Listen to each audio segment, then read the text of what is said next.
بسم اللہ الرحمن الرحیم۔ اللہ سبحانہ و تعالیٰ کے حکم کے مطابق ایک نمازی کو پاک اور تمام قسم کی نجاستوں یعنی خبث اور حدث سے دور رہنا چاہیے۔ نجاست حدث سے پاک ہونے کے لیے نیت کے ساتھ وضو یا غسل کی ضرورت ہوتی ہے۔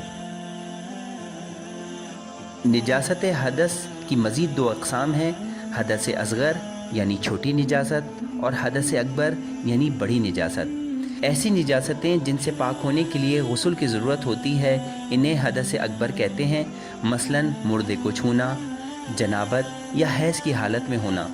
اور جن نجاستوں سے پاک ہونے کے لیے صرف وضو کیا جاتا ہے انہیں حدث اصغر کہا جاتا ہے، مثلاً سونا، ری کا خارج ہونا، بیت الخلاء کا استعمال وغیرہ وغیرہ۔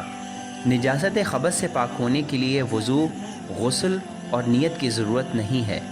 نجاست خبث ایسی نجاست ہے جو عمومی طور پر انسان کے جسم سے باہر ہوتی ہے، مثلاً خون، پیشاب جو جسم کے کسی حصے پر لگے۔ نماز پڑھنے کے لیے حدث اور خبث سے پاک ہونا ضروری ہے۔ اب ہم اس کو ایک مثال سے واضح کرتے ہیں۔ میں نے وضو کر لیا اور اب میں نماز کے لیے تیار ہوں۔ اچانک میرے ہاتھ سے خون بہنا شروع ہو گیا اور مجھے یہ معلوم ہے کہ نماز پڑھنے کے لیے پاک ہونا ضروری ہے، تو اب کیا کرنا چاہیے؟ کیا مجھے دوبارہ وضو کرنا چاہیے؟ جیسا کہ ہم نے پہلے بیان کیا ہے کہ جسم سے باہر لگی نجاست کے لیے وضو یا نیت کی ضرورت نہیں ہوتی ہے، اس لیے ہم خون صاف کریں گے اور اگر ممکن ہو تو اسے پانی سے دھوئیں گے، پھر ہم نماز پڑھ سکتے ہیں۔ اس کے لیے دوبارہ وضو کرنے کی ضرورت نہیں۔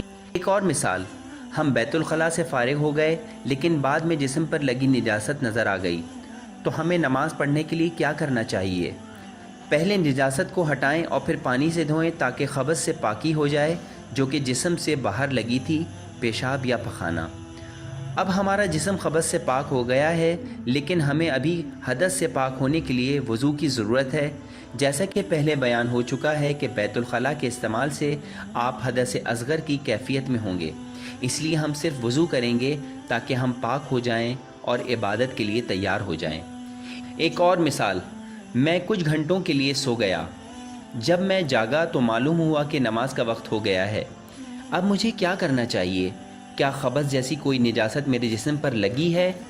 نہیں، لیکن میں حالت حدث میں ہوں کیونکہ نیند نے میرا وضو زائل کر دیا ہے، اس لیے اب مجھے صرف وضو کرنا ہے تاکہ نماز کے لیے تیار ہو جاؤں۔